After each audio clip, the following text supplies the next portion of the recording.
Excited. And so, yeah, we'll get going. But anyway, so welcome to the show, Dale Hancock. We have it in today. We're going to be talking to Dale today about confidence coaching, but in particular with students and kids. And we're going to be highlighting something that is, I think, very, very topical at the moment, which is social media and the effects it's having on not just us as adults, but also the generations before us and after us that are, you know, kind of getting affected by it, and it's affecting their mental health. So Dale, welcome to the show. Thank you for having me, buddy. How are you today? Super good, man. Super good. Good. It's not too long ago that we did a lovely Instagram live with each other. It was more during the times of lockdown. I think we're a little bit less, well, actually, no, saying that we could be going to another one soon, but who knows? Yeah, I mean, we could do, who knows? But yeah, it's a wonderful live. We could have chatted for another 2 hours, actually. I know Instagram don't give us long enough. That's why we're on a podcast. That's why we are here to talk about your story and kind of your take on this topic. So before we get off, I'd just like to say welcome, and if you could do our lovely listeners the favor of telling everyone quickly who you are and what you do. I like how you said quickly. I don't really do quickly. I'm going to do my best. I slipped it in there just in case. You did. Get on with it, Dale. So I don't know what you would call me. I've called myself many things: a mindset coach, a confidence coach for kids, a high performance coach for kids, whatever it is. But essentially, it's not my job at all remotely. It is my purpose and privilege to coach children into understanding their own potential and their own self-worth. And I think that's so important these days, because a lot of the time, especially social media and the media and society actually, forces or almost highlights external validation as opposed to internal validation. I'd like to highlight that the most important person in a child's world is them, and I want them to be their best friend. And that is my purpose. That I get fulfillment from that, and I love it. And it all stemmed from my beginnings of being extremely bullied when I was younger, and not knowing what to do about it, not knowing who to speak to. Over 64% of kids that are being bullied don't come forward. They don't come forward. And I want to help prevent that. I want to make powerful, empowered kids. That's amazing. You've mentioned to me before, and also in your lots of your social media posts and everything else, that you've got a mission to impact 1 million students worldwide. Correct. Tell us more a bit about that.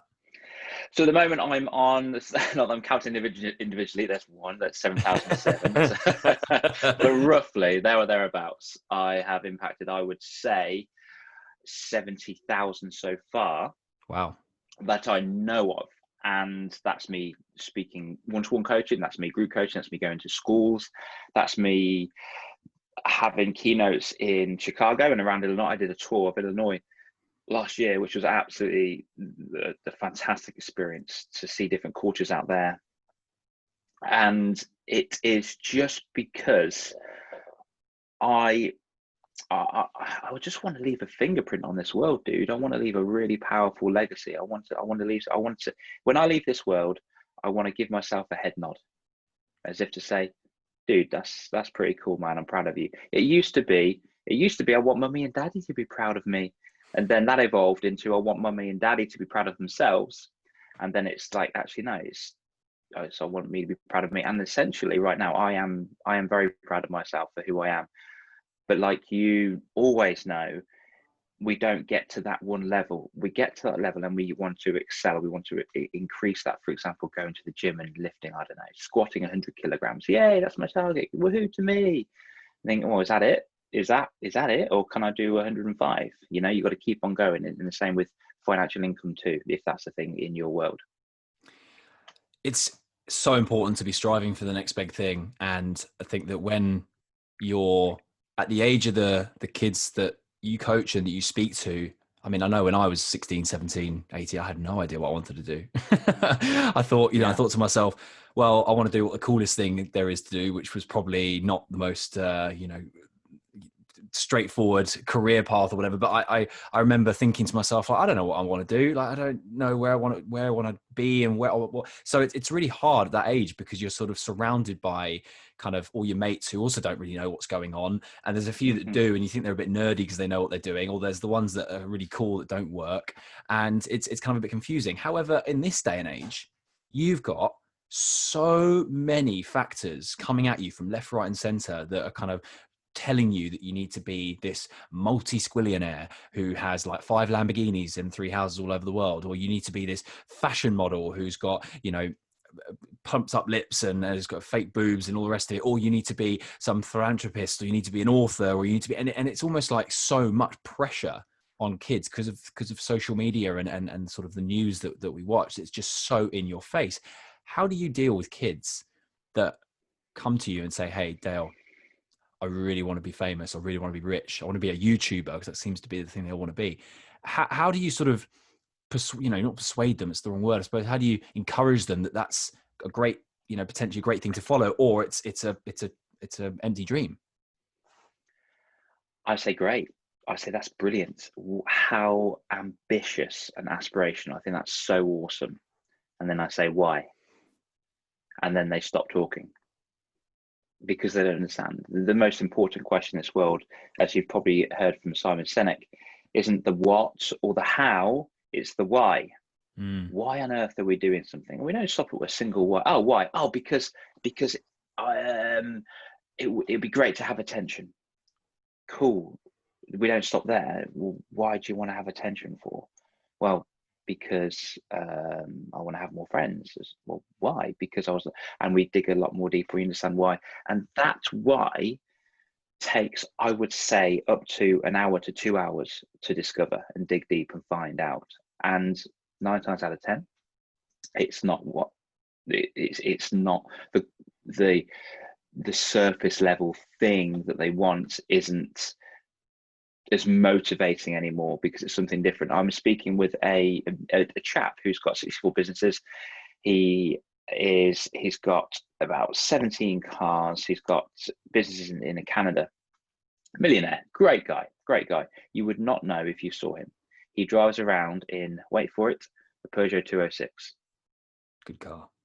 And it's reliable, good mileage. And I just think that is so fantastic. That is so cool. Who are you? Say when we find out the why, who are you when we strip away all of that? Who are you when you strip away your business? Who are you when you strip away your education? Who are you when you strip away the beliefs from mummy and daddy and friends? I like to think of it, well, who are you doing it for as well? Who are you doing it for? Because if a kid's doing it for, they want all the subscribers, you're doing it for the subscribers. If we look at Logan Paul, brilliant YouTuber, brilliant. I've got a lot of time for him. He's very entertaining, until he got too far and he didn't know the value of serving himself. He got lost in the game. He had 2 personas. He was Logan Paul human and Logan Paul YouTuber. And then that thing in Suicide Forest happened. He lost himself. He lost his identity. So it's all about establishing who they are, why they want what they want, and what are they willing to do, and what are they willing not to do, what are they willing to give up to get there if they want it.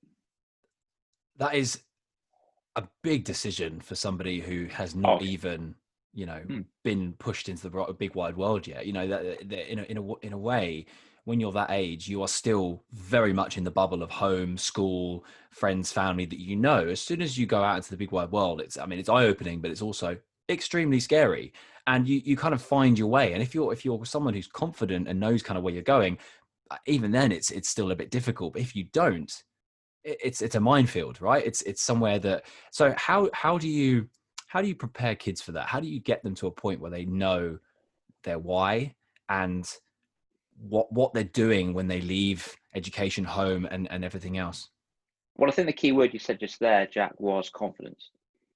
Confidence. That is absolutely huge. It's confidence and self-belief. You can argue they're the same thing, but there's many different definitions for all types of confidence. But in my eyes, confidence is the opposite of self-consciousness. And I teach children to be the hero of their own movie. I want them to be the main character of their own movie. Have you heard of an NPC at all? No, tell me, what is it?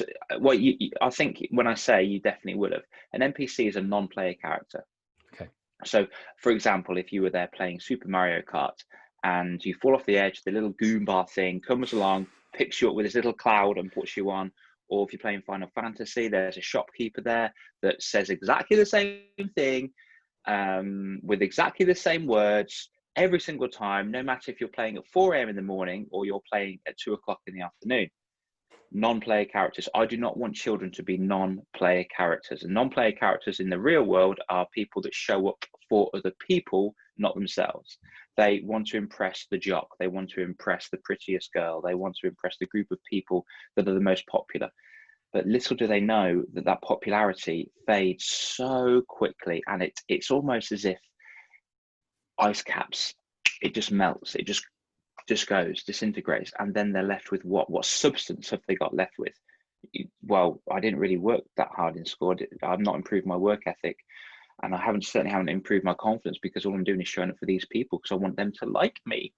And now it's tough for kids because they're deep slap bang in the middle of their social phase, and as we all know, with the Neanderthal mindset, at that stage of their life, they just want to grow their troop, they want to grow their tribe, and they want to be with the in crowd because they think that's safe and secure. A lot of the time, they are not being prepared for their future. And unfortunately, I know you touched on this at the beginning, unfortunately, social media has a huge contributor to play in that, as well as parents. We'll get to that bit in a second. Social media, they know exactly what they're doing. They know how to keep you scrolling. I was watching a Netflix series called The Social Dilemma, and the person that invented the forever scroll, or whatever it's called, the Sean infinity Parker. Scroll. Sure, yeah, Yeah. thank you. Yeah, Sean Parker. I think he's left the company now because he's realised what he's done, and it's just, it's terrible. They know exactly what you like. The algorithm knows what you like. They know who you are. They think sometimes they may even know you better than you do. Yeah. And it's to keep them locked in, and with that mindset, with that, I wouldn't say mindset, I would say more habit of going to school.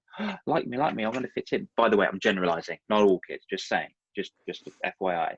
And then they get home, it's the same thing at home. You're on the phone, you're scrolling again. There's no escape. There's no escape from the art of approval. Yeah. But it's a negative art. It is. It's a negative feedback loop, isn't it? Like you see other people on social media who are doing really well, and if we're relating it to kids at this point, it might be they've got the newest pair of trainers, or that they've got a new bike, or whatever it might be, or they're going on a cool holiday with their family or friends, or whatever it might be, and they portray it in a way that they can, with filters and face mash and all these other apps that make it's almost not real. Well, it isn't real, it's just something that's been made up, and it's put out there, and people don't see past that. They see what they see, and they see it in front of them, and they go, oh, that's real. Oh, that means I haven't got that. And then they start comparing themselves, and when they start comparing themselves, it goes into this negative feedback loop, which then means they're never going to complete it because they're not that person. And I think that even as adults, we need to appreciate that we are the only people on this planet who can do what we can do.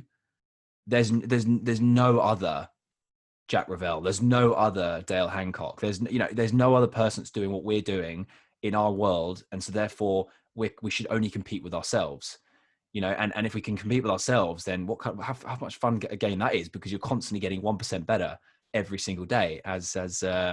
As James Clear says, it's 1% better every day will get you to where you want to be, because it's just that gradual improvement. But kids have, unfortunately, those hormones flying around, and they have that sort of that inner self-confidence that doesn't sort of come to the surface until they really know who they are, and they can start making their own decisions and start moving in the direction they want to go. True. Exactly why they need to identify with themselves, buddy. And I like what you touched on just there. It's almost as if I'm theorizing something at the moment. Instant gratification, which is they want instant dopamine hit. They want some really good feel-good hormone straight away, and they don't have to work for it. Great. Okay, cool. That's short-term happiness. Long-term happiness, I believe, exists in working on relationships and working on things you're proud of, your purpose, a mission, a career, perhaps. But on the flip side, I've called it instant dissatisfaction. So you instantly see one thing, you're like, oh, I need to be like them. They're better than me. They're faster than me. They've got a six-pack. She's beautiful. I'm not. She's got bigger boobs. Oh my God. And it really goes down an absolute humongous rabbit hole of comparison. And just complete dissatisfaction with self, which completely knocks children's self-worth, self-esteem, self-efficacy, and actually self-actualization. And they start to dislike themselves. And then self-talk is obviously the program that we run for our mind. And if it's not very helpful, then that's just going to lead to disaster. Yeah. If it is, then it's going to lead to success. But you've hit the nail on the head. It is you versus you. It is you versus who you were yesterday. And that 1%, even 0.5% better is success, in my honest. And to do that, we have to fail. We have to be okay with failing. We have to know who we are, and we have to understand that this person is nothing like me. I am unique, I am beautiful, and I'm freaking awesome. And they can never be like me. But I can make a better me tomorrow. That's it. And I think the other issue that I think the social dilemma really highlighted was that social media is a drug. It is true, 100%. It is a drug, yeah. And yes, it may not be something that you rack up on a table and or you inject into your arm or you smoke through a spliff, but it's still an addictive drug. And the stat that really hit me home when I watched it was the fact that there's only 2 industries in the world that call their customers users, and that is illegal drugs and social media and tech apps, and that in itself, it's like, you're not a customer, you're a user, because you're a user of these apps. And it really kind of, I mean, even as a 31-year-old adult, I still look at it and go, I'm using my phone too much. Like, I definitely am using my phone too much. And I have probably 6 apps to help me not use my phone so much. I can't imagine a kid is that disciplined. You just can't, because, like, why would they be? They've got nothing to worry about other than just how cool they are at school and potentially just making sure their parents don't like shout at them every 5 minutes. Like that's kind of what life's like when you're that old. So why would you bother not like getting yourself off social media and having timings and all that sort of stuff? You're right. And it is that dopamine hit you were talking about, that constant hit of like, yes, I feel good, I feel bad, I've got to feel good again, no, I feel bad again, I've got to feel better again. It's chasing that dragon, as they say in the, well, I can't remember the films from, but that you chase that ultimate high that you've probably already had once when you first got your first like on Instagram or whatever it might be. But it's a constant feedback loop that's never ever going to end, unless you find a place where you are content with yourself enough to be able to go onto the platforms and enjoy them for what they are, and follow the people that make you feel good, not the ones that make you feel bad. 100%. And I think I would like children, I don't think, in fact, I know, I'd like children to be producers as opposed to consumers. Yeah. So consuming or using it, I'd like them produce. They're unique. They're beautiful creatures. They've got chances of them being here. 1 in 400 trillion. That is a farcical number. That is ridiculous. That was by Mel Robbins. That was one of her TED Talks. And that really, like you say, hit me home. I'm thinking, wow, that's crazy. The chances of being here. So I say to kids, I open up when I do talks in schools. I said, there's nothing, I really frown and sneer. There's nothing special about you, which ruffles a few feathers. There's nothing special about you. And then I tell them, if we all stood here and counted to 1 million, it would take this long. I think it's 12 days. If we counted to 1 billion, it would take 32 years. If we counted to 1 trillion, it would take 32,000 years.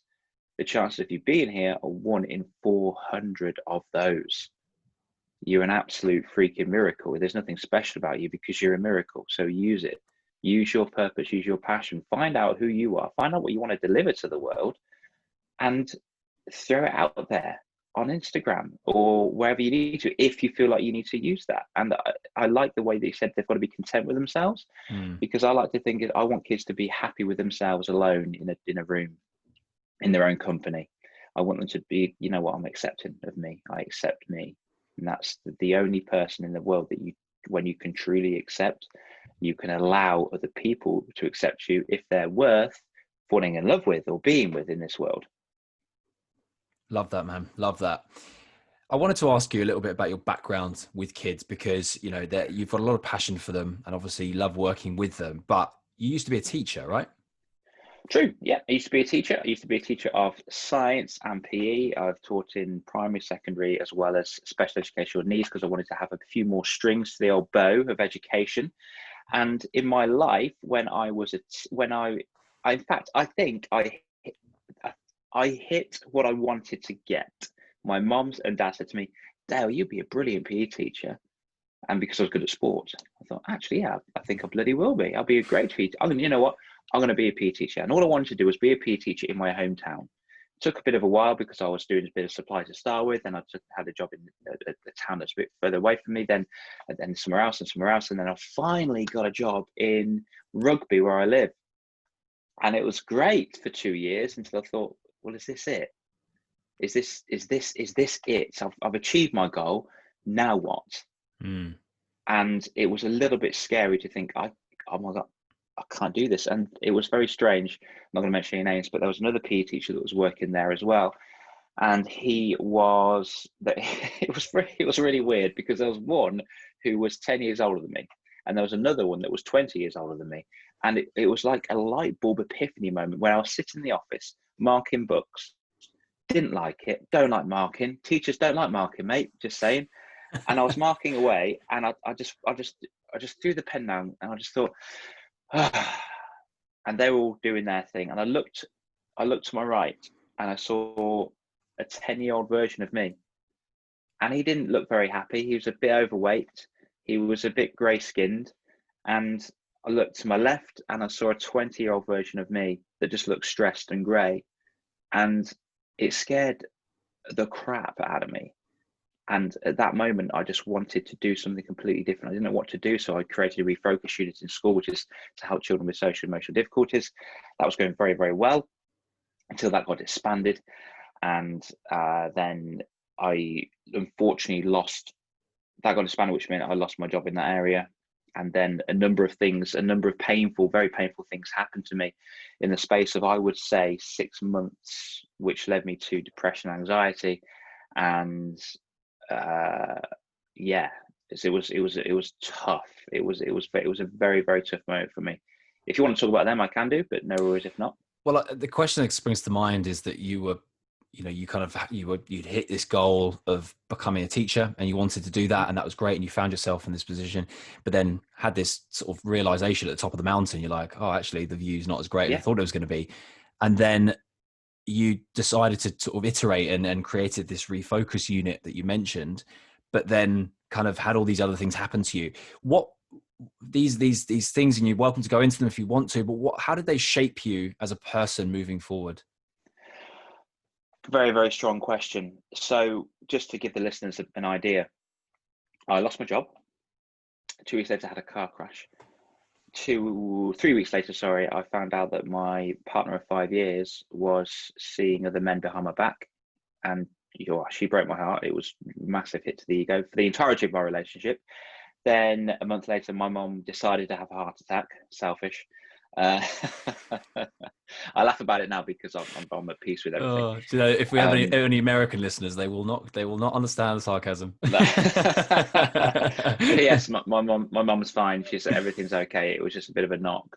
There was a bit of a tender moment for me, and then I know you want to virtual slap me right now, but I got back with my ex-partner because I was scared. I was fearful. It was all we had. We had a mortgage. We had a house. We had a dog. And it was my familiarity, despite the toxicity in that as well, and how she was making me become, in fact, how I was becoming around her. And I actually hate her as much as I hate myself at that time in my life, which was really, really painful and damaging. And then she fell pregnant with someone else's baby, which again stung like 1,000 bees, just stung my heart all at the same time. So I don't need this anymore. As if she had the audacity to do that. And that was super, super painful. And then I was in 15 grand's worth of debt because I had to buy her out of the house. So she had to go. And I didn't have £15,000 lying around, which was very, very tough. I loved going to the gym. I just stayed in bed. I didn't know I lost track of time. I randomly came across a YouTube video with Tony Robbins and made me think, I don't have to wallow in self-pity anymore. This is amazing. This is so cool.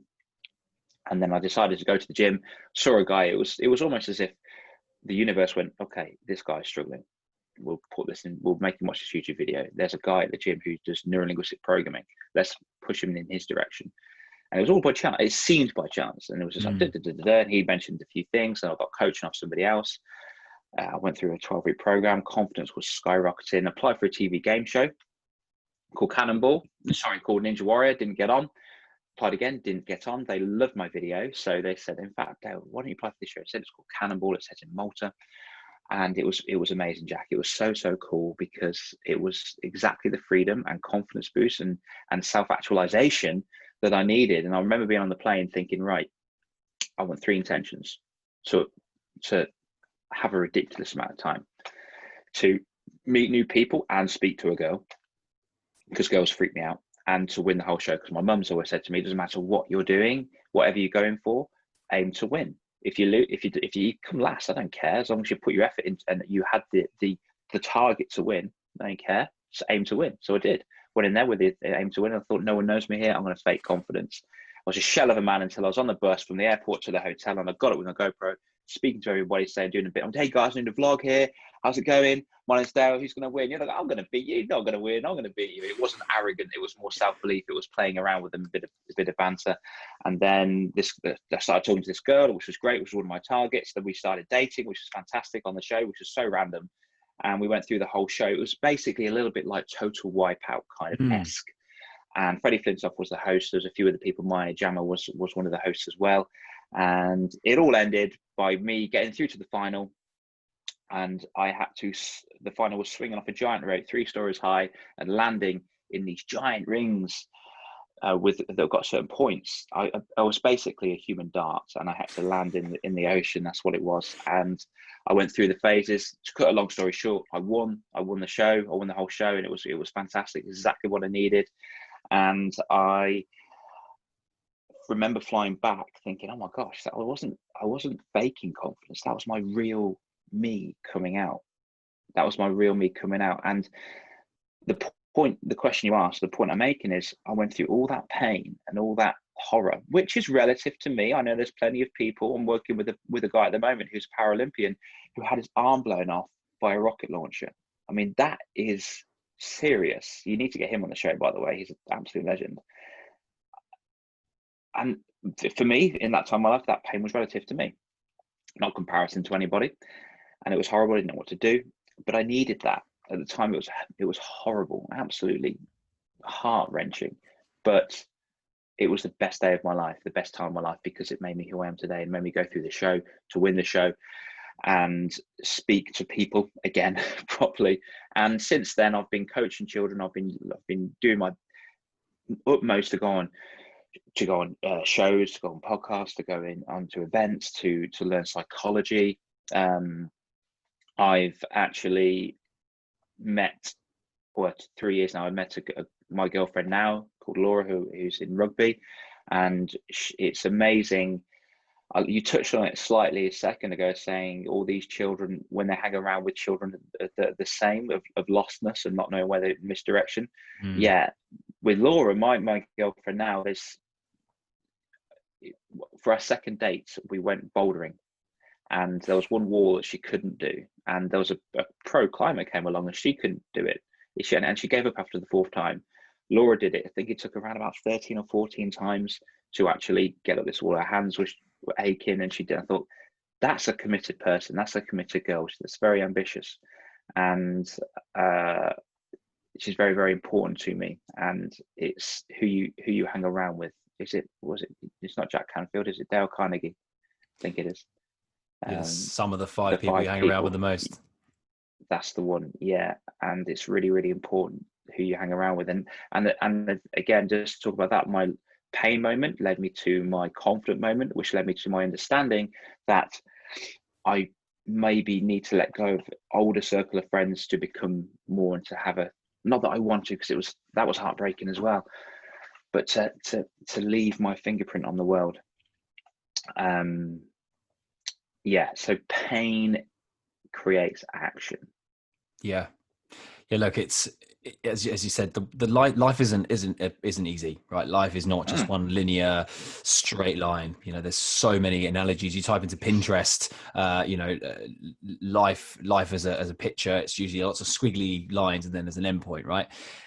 And that story you just told gives an exact impression of the fact that you can go through the worst of the worst and yet still come out and enjoy the best of the best, and things that, you know, going on a game show must have been incredible, but also meeting someone like game show and kind of getting over your getting your self-belief back and having confidence back, and then leading it to where you are now. You know, it just shows that even though you go through stuff, you have only yourself to get yourself out of that. You know, no one else can really help you through that. You need to just be able to, you know, dig deep and obviously speak to people and talk to people, but, you know, ultimately you are the only person that can get yourself out of those things, just as the same as you're the only person who can get you to where you want to be, you know, whether it be in, you know, if you're not on the other side of the coin succeeding in whatever it is you want to succeed in. True. Very brings, very true, mate. Brings me on to my next ask. You have a book. I have a book. I You do. have a book. See, do. when we first met, that one was kept very, very quiet, and I found this out, and I thought I would have to ask. And not only just a book, but you've hit #1 spots on your book on Amazon. So please enlighten me. This book, Raw Confidence. What's it about? What I don't know it's about. How did it come about? Thank you, mate. I appreciate that. That's my book was written to my 11-year-old self, because I called myself a thick idiot, a dumbass, because I'm dyslexic, and I always tarnished myself with the stupid brush because I couldn't spell. I still ask my mum to help me spell things if I'm not on, you know, thesaurus or whatever. It came about because I called myself an idiot and I was writing to my 11-year-old self. It's called Raw Confidence, the 8 Warrior Paths to Success and Happiness They Don't Teach in Schools. Do I have the right to say that? Well, absolutely, because I've been on both sides of the teaching desk.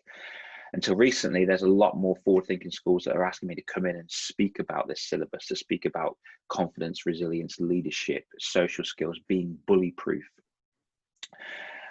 And it's all about helping boys only. It's just for boys only, to help them become exponential, to help them become incredible. The first part is all about my story. The next part is about how they can become more themselves, and we go through the 8 different warrior paths. So, for example, there's the knight's path, there's the gladiator status, there's the Spartan, Viking, Shaolin, and we're working all the way to the eighth self, which is Ronin. And a Ronin is a masterless samurai, and I want children, boys, to be the architect of their own life. I want them to be their own master. I don't want them to follow anyone else. So that's the key with it. And with each individual warrior status, there's the definition, then there are the virtues of said warrior, and then there are steps to achieve that task, to achieve that status. And I say it's just for boys because there's so much out there for girls compared to boys. I've done the research, and I think that's beautiful. I love that. I love that girls are getting a lot of help and direction. It's vital, absolutely vital. But there's not a lot there for boys because of the old man up mentality, or the come on, get some balls, mate. Well, sometimes that's not enough. You know, sometimes you hear it's okay not to be okay. I don't like that. At least add on, but not stay. It's okay not to be okay, but not stay. And you know, those that we are not, we're not changing, we're choosing, as it were. So yeah, it's about that really. It's about the 8 Warrior Paths, and I say it's just for boys in a jokey tone because there are so many girls that have read it. I've got about, I think, 17 mini female clients that have all read the book. And beyond that, there's so many other girls that have read the book and left me messages saying, "Oh my God, this book is so good." In fact, I'm working with an 18-year-old. She's a wonderful girl in London, on virtually, obviously. And she said, "Dad, that this is the first book I've ever finished." I'm like, "Oh my gosh, that's so sweet. That's amazing. That's so powerful." And yeah, it hit #1 spot in the mental health for teens and children spot, which I'm very, very proud of. I didn't articulate that in regard to, "Hey guys, buy my book on this date when I release it because it gets this person." I didn't do that. I just thought, you know what, let's see what happens. I'm just going to throw it out there, and it's went as far as Hawaii. So I'm super proud of myself because I am super dyslexic, and it feels like as if I'm tarnishing myself with that brush again. But I'm at peace with it, and if I can do this with what I have, then anybody can do anything with what they have. And it's almost as if it's like you say, it's a superpower, because you really dig in deep to understand more. Like autism is, I'm autistic. No, it's a superpower. You've got so many skills inside of you. So thank you. I love that. Just talking of superpowers, I've got to ask the question: if you could have any superpower, and we're talking like, you know, Superman flying or Spidey senses or anything, what would it be? That is an epic question, and I never know the answers to this.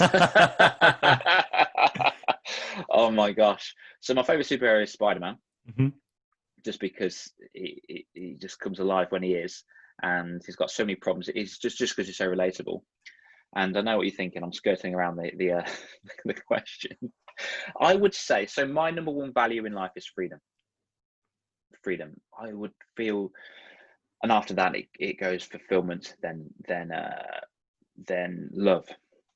I would say that it would be just to fly. It's a bit of a boring one, I guess, but it was just to fly, in regard to just being free and just flying away there and just exploring the world as much as I possibly can, because I've tried to do a lot of that, especially before lockdown.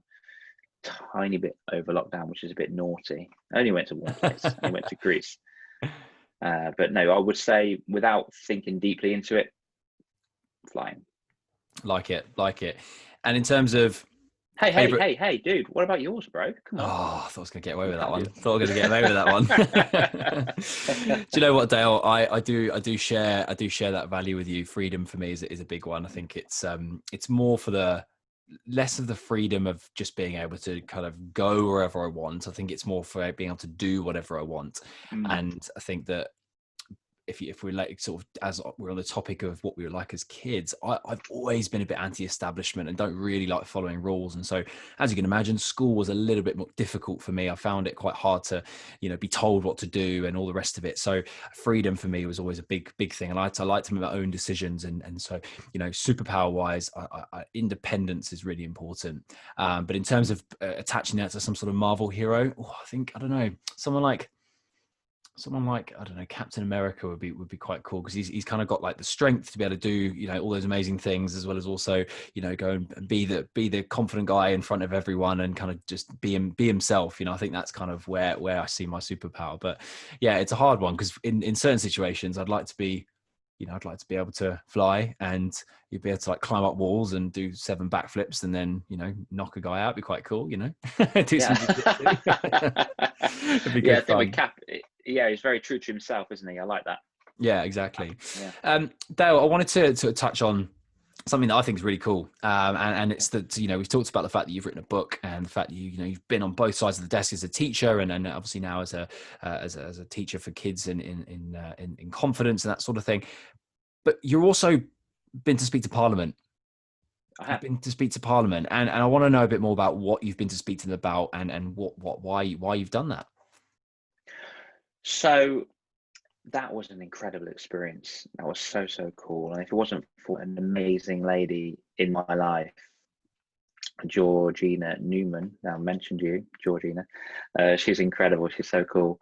She managed to help me get there, and it was amazing. I did a talk on mental health, I did a talk on confidence, and I did a live demonstration of bullying, because I wanted it to sink into the heads of authority, to think, you know, we can, let's keep pushing to get some more things into the national curriculum. Yes, there's a mental health section, which is in PSHE, I think it is, which is a bit tiny, and personally I think it's a bit of a box ticking exercise.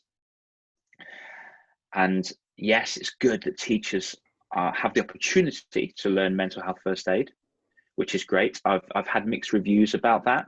I haven't gone through it, so I can't comment possibly, but what I have heard is that some people say it's good, and other people say it's not very, there's no substance. So, but I think the point here is, there's no point in me being a negative Nelly.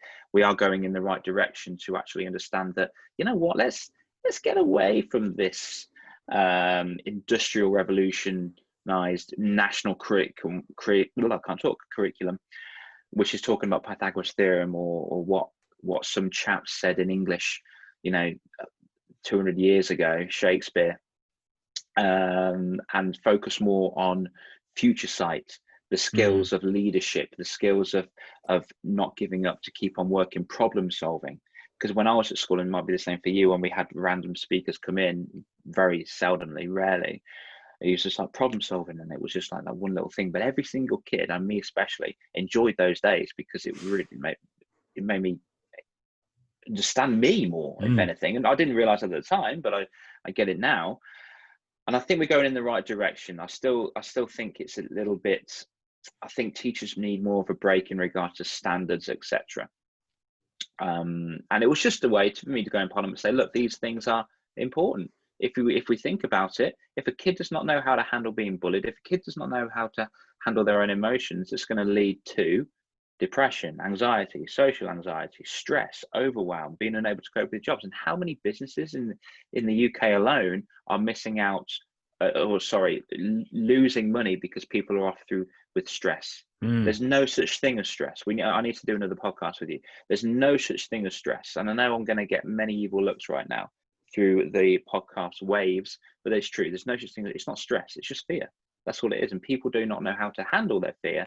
They don't know how to move away from their fear. And when they do, I just imagine if every single kid, and this is actually something I'm working on over here in rugby, just imagine if every single kid had the capacity to ignore a freaking bully.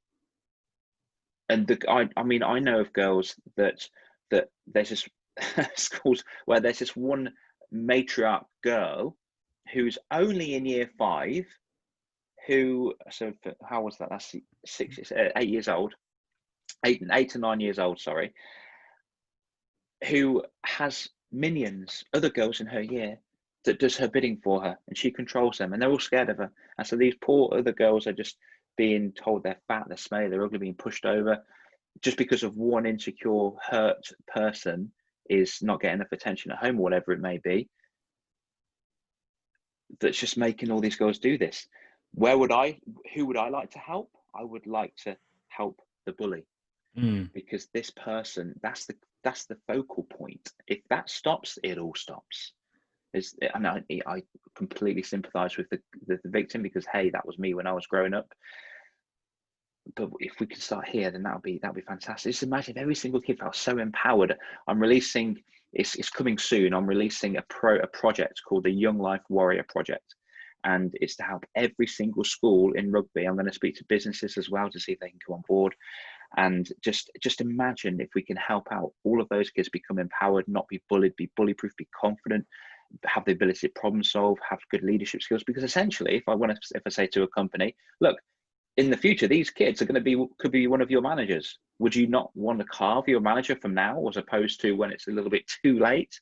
And just imagine if, there's so much toxicity in relationships as well these days. Not that, again, I'm generalizing, there's many happy relationships, but just imagine if we could do that, how much would that reduce the amount of mental health problems in England and Wales and etc.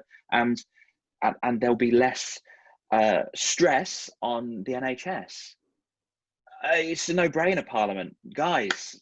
And I'm not saying I'm the big dog that knows exactly how to do it. Absolutely not. I'm just the guy that just wants to shout about it a little bit more to make sure there's more awareness around it, so we can change it at the grassroots. And that's it. You got me going there, Jack. I was going to say, phew, take 5 minutes.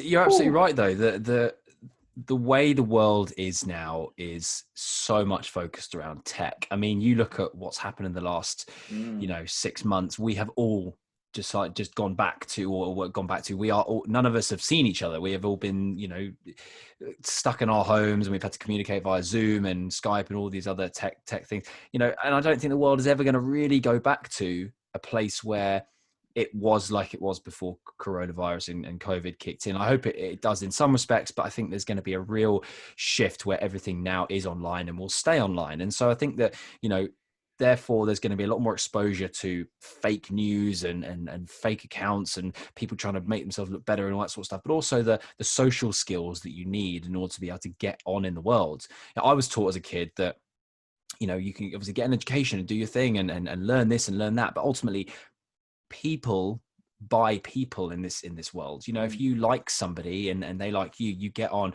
The world opens, you know, exponentially, because that person's network is in your network. And you know, you'd rather I can't remember who said it. There was a thing I read about how if you've got 10 people in an interview room and they've all got the same degree, the same background, the same experience, the same whatever, but yet one person makes the employer laugh or it gets on with them a bit better, that person's probably going to get employed over the other ones because they're more likable. It's and you know, you spend 8, 9, 10 hours a day in an office or with someone, you want them to be likable. Of course, the company atmosphere is just as important as the skill set they've got. So you're absolutely right. I think, you know, when kids get bullied and they have these anxious attacks and get sort of hit that early on, it definitely affects them moving forward. And of course, it's going to move into later life. And the thing is, as you get older, that stuff's harder to talk about because you kind of almost think, well, you're older now, you should be over it, or you should be, you know, you should be okay with it, strong enough. Exactly. And so it's a real, yeah, man, I think the work you're doing is not just, you know, impactful, but it's also going to have a longevity to it that will stand the test of time long past, you know, both you and I hope that moves on into, you know, I haven't got kids myself, but when I do, I hope that when I have put them through school, I see that sort of stuff in the curriculum, I see that sort of stuff in the syllabus. And if I do, I'll be like, Dale did that. This guy. Thank you, guy. Yeah, and I love the way you said that likability. That's vital.